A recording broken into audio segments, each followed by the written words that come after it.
Today we're talking about short film ideas.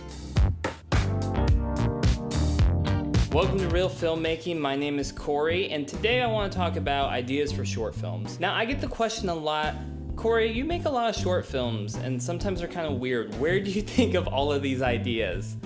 And that's a good question, because up till a couple of years ago, I didn't do independent filmmaking, so this isn't a skill that I practiced for, many years, like thinking of ideas to adapt into short films. When you're making a short film, because maybe you want to practice a skill, or maybe you just want to try something out, or maybe you got a new camera, whatever, you want to shoot something, you want to do a short film, where do you get the ideas to do them? So I'm going to give you guys 3 tips that I use when I'm at a lack of ideas for short film making, and this helps me a lot. So my first thing that I do is I keep a journal or some sort of like notepad with an ongoing list of short film ideas. So I've talked about this before in some of my other videos, but I actually have a tactile notebook where I put my ideas down. You know what would be a cool idea? Like a high stakes poker game. Some sort of like ballroom dance scene would be really cool. And I just write it down. It doesn't have to, I just completely stop the filtering. It goes into the notebook. And so when I go to shoot a short film, sometimes instead of trying to generate something on the spot, I go to my notebook and I'm like, I actually have a lot of ideas in here. 75% of them will probably never be executed, but I have a good number of them. And sometimes I'm able to just look at something and say, yeah, I'm gonna adapt that today. Point number 1, keep a running list of your ideas. Ideas strike at the craziest times, like you can be in the grocery store, you can be at work wishing that you were home. They come at any point, so have something to take notes on. Point number 2 that I use when I'm making ideas for my short films is I go outside of my genre. We all have preferences, we all have tastes, we all have things that we like and enjoy, and even as filmmakers, we have genres that we gravitate towards. Like for me personally, I like drama a lot. I don't know why, I like seeing the emotional weight of a scene. I like hard conversations between characters. And so that's generally what I will tend to lean my short films towards, like some deeper meaning or existential crisis or something. But sometimes it can be a good thing to challenge ourselves as filmmakers and step outside of our comfort zone. So for this tip, I look at genres that I'm not really familiar with, think about it, and I'm like, let me try to go do something in that genre. Horror is a genre that I am just not really well versed in. I've seen a couple horror films. I have a friend who loves horror movies, and so I've seen some with him. And I definitely have an appreciation for horror filmmaking, but the concepts of everything that goes into a horror film is not something that I keep up on. And so for this latest short film that you'll see that I uploaded to the channel recently, this was something that I wanted to experiment with. So I was like, I don't know a ton about the horror film genre, and so the ones that I've seen that are really well done, there's a sense of tension that gets built throughout these films. Let me see if I can put this into my own short film.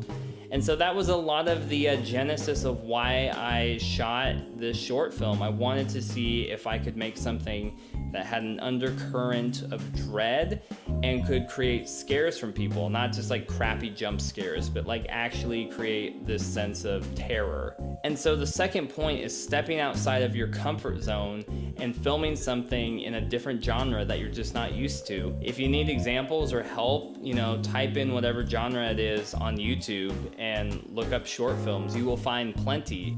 If you're somebody who really likes action short films, try making a dramatic short film. Type it into YouTube, you'll find hundreds, if not thousands, of dramatic short films. My third and final tip when I'm looking for ideas to adapt into short films is the idea of emulation. And I don't mean ROM emulations of video games, even though I am a gamer and I love video games.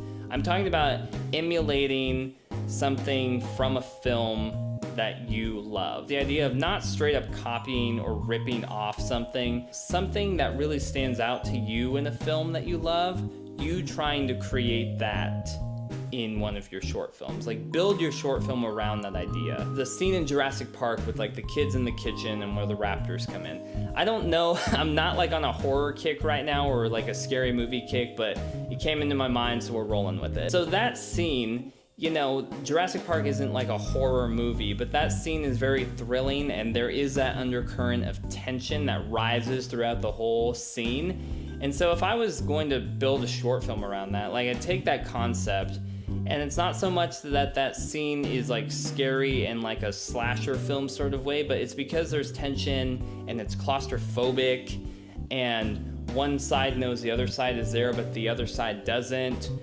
But they both kind of do. And so I would play off of that idea. So maybe I'd shoot a short film where people are in like a closed space, or they're in a house, or they're in a maze, and one of them is looking for the other one, and the other one is trying to avoid them. That gets across that same sense of tension that makes that Jurassic Park scene so thrilling.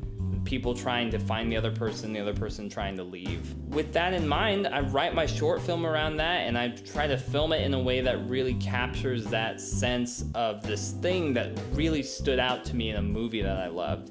And in doing that, that's going to help you build your skill in conveying an idea through storytelling, through visual storytelling. So guys, those are 3 ideas that are really helpful for me when I'm trying to figure out ideas for my short films, like just what the heck do I even film? So I hope those ideas were helpful for you. If you like this video, give it a thumbs up, subscribe to the channel. I have more content coming on the way. Got a new camera recently. I'm excited to use it a lot more, so stay tuned for probably a behind the scenes video where I talk a little bit more about that. If you haven't seen the new short film that I released recently on the channel called Hidden Frequency, I'll put a link someplace, you can go check it out. And until next time guys, get out there and make movies.